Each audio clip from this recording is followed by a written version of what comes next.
Edad Antigua. La historia empieza en Mesopotamia, conocida como el Valle de la Luna Media Fértil, que tiene un extremo en el Golfo Pérsico y otro en el Mar Mediterráneo. La civilización estuvo situada entre el río Éufrates y Tigres. De ahí deriva su nombre, que significa entre ríos. La civilización se dividía en imperios, los cuales eran gobernados por reyes, siendo importantes el imperio sumerio y el imperio babilonio. Los creadores o iniciadores de la civilización mesopotámica fueron los sumerios, de los cuales todavía conservamos pensamientos como la organización social y política, el establecimiento de ciudades, la producción organizada de alimentos, circulación de bienes de intercambio y la aparición de arte, literatura y comienzos del espíritu científico. Los sumerios sentaron las bases de una organización económica. Sus principales actividades eran la agricultura, ganadería y el comercio. Con la aparición de la necesidad de memoria, recurrieron a la piedra de arcilla y un punzón para hacer registros, utilizando un lenguaje simple que tenía como función mantener la contabilidad. Llevaban anotaciones diarias para el control de todos los movimientos de relaciones, dando un origen primitivo al crédito y al débito. Por otro lado, el imperio babilónico, que fue fundado por amorritas que meditaron en el valle y así se mezclaron con la población sumeria.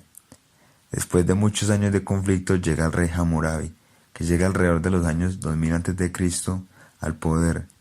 El rey Hammurabi fue el creador de un conjunto de leyes conocidas como el Código Hammurabi, que contenía todas las leyes mesopotámicas, incluyendo el Código Marítimo y de Comercio. Este rey tuvo un excelente control de su pueblo, teniendo así una unificación de lengua, religión y ley. En Babilonia, todos los mandatarios se veían en la obligación de llevar una detallada contabilidad de todas las operaciones. Deben especificar los beneficios en cada operación. Esta contabilidad se llevaba por los escribas en grandes piedras de arcilla, utilizando los templos también en la vida religiosa y en la actividad mercantil, formando hacia adentro de los imperios grandes instituciones bancarias que llevaban a cabo el préstamo con interés y el contrato de depósito.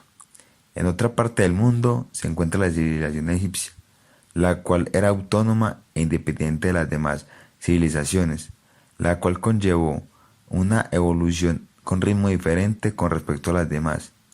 Debido a su localización geográfica, con toneladas de arenas y un clima seco, se tuvo que ubicar esta civilización cerca del río Nilo, el cual les proveerá alimentos y posibilita la conexión comercial con otras civilizaciones en un tiempo más avanzado. La forma de gobierno era dominada por los faraones, los cuales se trasladan el trono y perduraban para toda la vida. En el área contable se pueden ver grandes avances, como el cobro de impuestos, pagos de empleados y obreros, y en general toda actividad económica, las cuales eran principalmente la cría de cabras y cerdos y la agricultura. Su herramienta más utilizada para mantener el control contable eran los grandes papiros, los cuales eran empleados por los escribas con ayuda de jeroglíficos, siendo este una evolución técnica al control de registros. La teneduría de libros empieza con la necesidad de la aritmética y escritura en el aprendizaje de las escribas, siendo ellos considerados respetables por las demás personas y teniendo un bienestar gracias a esta profesión. Estos también eran los encargados de la contabilidad del tesoro público y las haciendas privadas. Debían presentar anualmente un balance de la gestión de los pueblos y templos. Una tierra situada al sur del delta del Nilo era la gobernación de Fayún, en donde se estableció un banco general donde tenía como tarea el giro bancario, fundamentalmente, el cual se daba un cambio de cuenta a cuenta sin desplazamiento de fondos.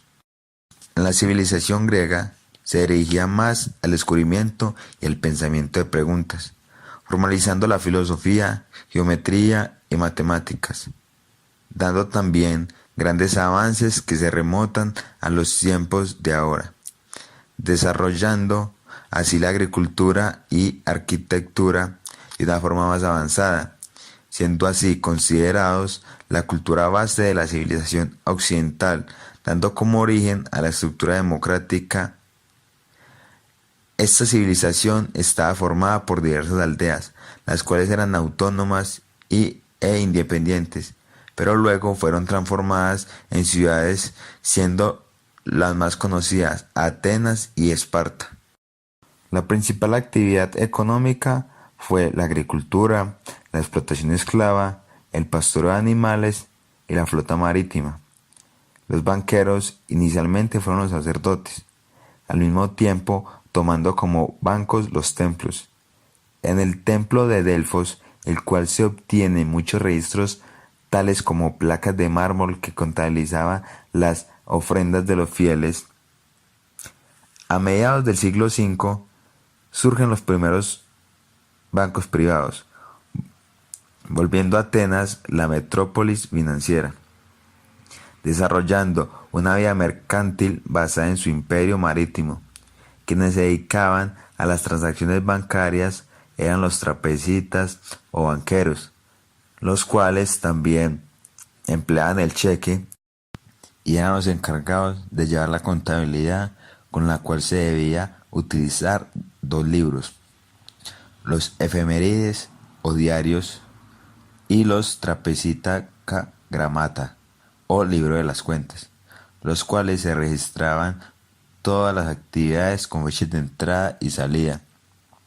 En estos dos libros se veía que cada cliente tenía una cuenta con su respectivo nombre, con activos y pasivos.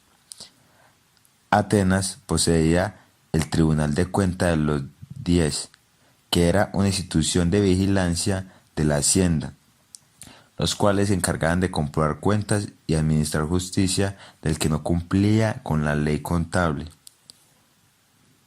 Pasamos a Roma, el cual fue un gran imperio y fue dividido en 3 periodos. Pasa de la monarquía, en el cual el rey es elegido por una asamblea que daba todo el poder, a una república oligárquica, en la cual el poder civil y militar, que se constituía por 2 cónsules por cada año, el cual era el encargado anual y colegiado, y al mismo tiempo el magistrado de más alto rango. Con este cambio se dio una expansión territorial y universalización de esta cultura. El último fue el imperio, el cual el César era quien tenía el poder absoluto sobre política, justicia y religión. Se puede destacar el intercambio comercial con los pueblos cercanos. Roma se destacó por su producción agrícola y el intercambio comercial con otros pueblos.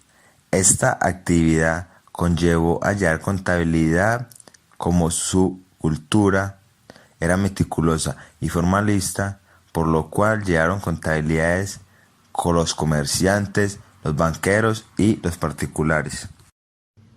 El Renacimiento fue la transición entre la Edad Media y la moderna. En este se pasa de lo teológico a lo antropológico. Lo teológico hace referencia a Dios como el centro del universo, mientras que el antropológico tiene al hombre como el centro. Se cuestiona mucho el pensamiento de la Iglesia con grandes pensadores como Copérnico, Galileo y Newton. Se empieza a debilitar el poder de la Iglesia y por ello nace la Inquisición, un movimiento que buscaba suprimir las ideas que iban en contra de la Iglesia. Estos pensamientos iban muy dirigidos a la ciencia, al arte, a la economía y a la política. Se comienzan a crear estados, se implementa el mercantilismo, que luego le da lugar al nacimiento del capitalismo.